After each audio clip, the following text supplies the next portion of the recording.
Hello everyone. Today, I'll show you how to create an image in ChatGPT in just a few easy steps.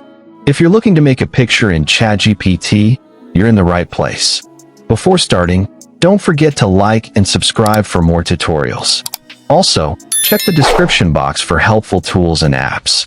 To create an image in ChatGPT, first of all, open the ChatGPT app on your mobile device or on your computer.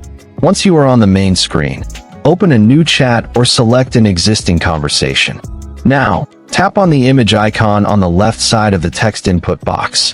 A pop-up menu will open. From here, select Create Image. In the chat box, type a description of the image you want to create. You can describe the color, background, style, and more to generate a picture. Once you enter the prompt, tap on the Send button. ChatGPT will process your request and generate the picture based on your description. After the image is created, it will appear inside your chat. Tap on the image to view it in full screen. At the bottom of the screen, tap on the Save or Download option to save the image to your device. Now, your generated image will be saved on your device, and you can use or share it anywhere.